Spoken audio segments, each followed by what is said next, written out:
नमस्ते सबको।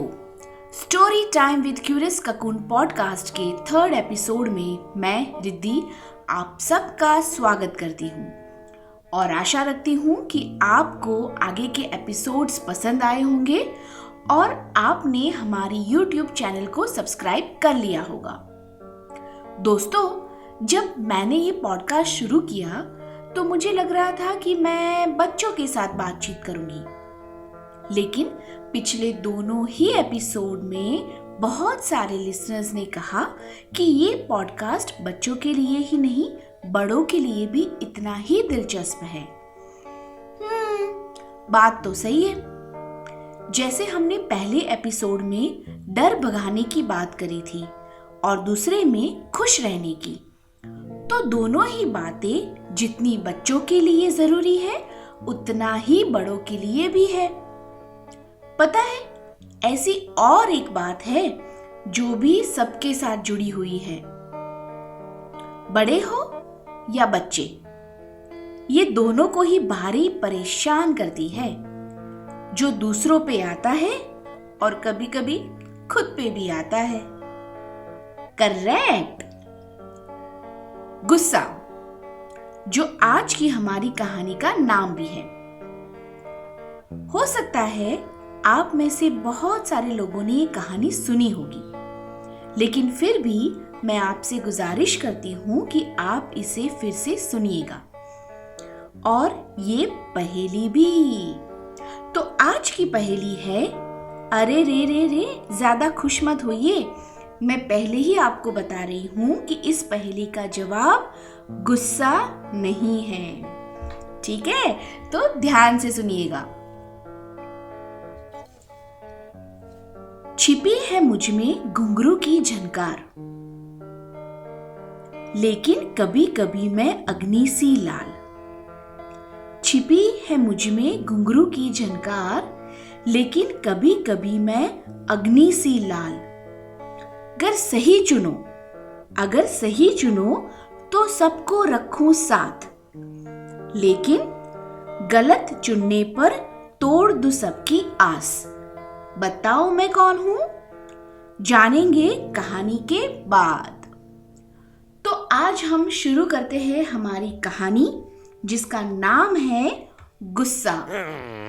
इसको लिखी है कुलवंत कोछड़ ने और इसको प्रकाशित किया है राष्ट्रीय पुस्तक न्यास भारत यानी कि नेशनल बुक ट्रस्ट इंडिया ने। तो शुरू करें। गुस्सा। 10 बरस के अभिनव को क्रोध बहुत आता था। शुरू से ही उसके माता पिता उसे बहुत समझाते, कभी प्यार से समझाते तो कभी डांटते भी, मगर उस पर कोई विशेष असर नहीं होता था। इस कारण अभिनव के घर आए दिन पड़ोस के घरों से शिकायतें आती। वह कभी किसी से झगड़ा कराता, कभी किसी से, कभी पीट कर आता, कभी पिटाता। अभिनव के माता पिता बेहद परेशान रहने लगे थे। स्कूल से भी उसकी आए दिन शिकायतें आने लगी थी।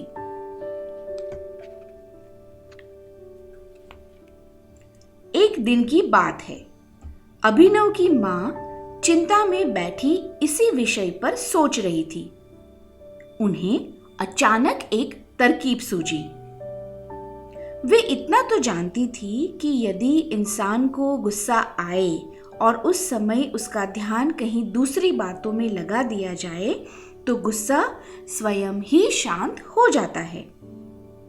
गुस्सा तब भी शांत हो जाता है यदि उसे बाहर निकलने का कोई रास्ता मिल जाए। अभिनव की मां ने यह तरकीब आजमाने का फैसला लिया। उन्होंने तय कर लिया कि वह भी इस तरकीब का प्रयोग अभिनव पर करेंगे। अगले दिन अभिनव की मां ने उसे अपने पास बुलाया। प्यार से बोली, तुम मेरे बड़े प्यारे बेटे हो और मैं जानती हूं कि तुम भी मुझसे बहुत प्यार करते हो और मेरे अच्छे बेटे हो। देखो, मेरी एक बात मानोगे? अभिनव बोला, क्या है माँ? देखो बेटा, गुस्से से तुम्हारा कितना नुकसान हो रहा है। तुम्हारे दोस्त कितने कम रह गए हैं। स्कूल से भी आए दिन तुम्हारी टीचर की शिकायतें आती रहती है। माँ, मैं तो अपनी तरफ से कोशिश करता हूँ, मगर जब मुझे गुस्सा आता है तो पता नहीं मुझे क्या हो जाता है, अभिनव ने विवश स्वर में कहा। मैं जानती हूँ बेटा, मेरे पास एक उपाय है। तू अगर मेरी बात मान ले। क्या? अभिनव ने पूछा। अब से जब तुम्हें गुस्सा आए और आपे से बाहर होने लगो तो एक काम करना, घर के बाहर वाली दीवार पर जाकर एक कील ठोक देना। इससे हो सकता है तुम्हें थोड़ी सहायता मिले। अभिनव को इस मशवरे पर अचरज तो हुआ, पर वह मान गया। अगली बार जब उसे गुस्सा आया तो उसने वही किया जो मां ने कहा था। ऐसे ही कुछ दिन बीत गए।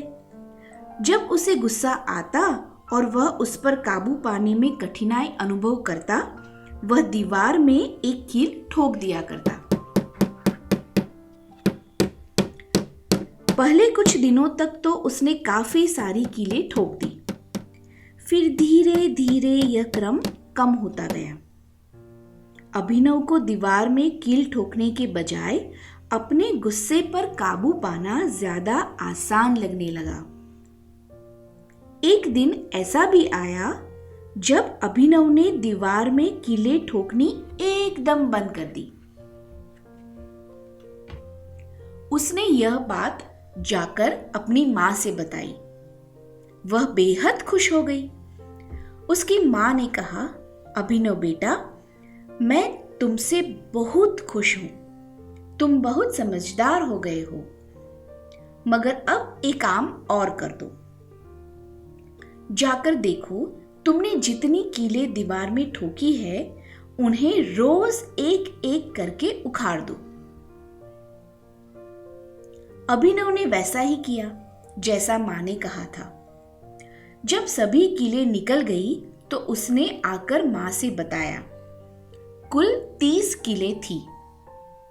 इसका मतलब यह हुआ कि अभिनव को अपना गुस्सा काबू करने में करीब 1 माह का समय लग गया। मगर अब उसे खुशी थी कि वह अपना क्रोध जीत चुका है। लेकिन अभिनव की मां ने उसकी बाह पकड़कर कहा, अभिनव बेटा, चलो तो जरा मैं भी देखूं तुमने कहां ठोकी थी कीलें। अभिनव मां को साथ लेकर उस जगह ले गया। मां ने दीवार की ओर देखा। फिर अभिनव से बोली, देखो अभिनव, जहां जहां से तुमने कीलें निकाली है वहां वहां सुराख हो गए हैं और ये चेचक जैसे दाग कितने भद्दे लग रहे हैं। अभिनव ने देखा और शर्म से गर्दन झुका ली। मां ने फिर कहा, अब ये दीवार पहले जैसी कभी नहीं हो सकेगी। इसमें ये निशान हमेशा बने रहेंगे। इसी तरह जब हम गुस्से में किसी से अपशब्द कहते हैं तो उसके घाव कभी नहीं भरते। हथियार का घाव भले ही भर जाए, मगर शब्दों का दिल पर बना घाव कभी नहीं भरता। अभिनव को अब मां की बात समझ में आ गई थी। कैसी लगी आपको कहानी?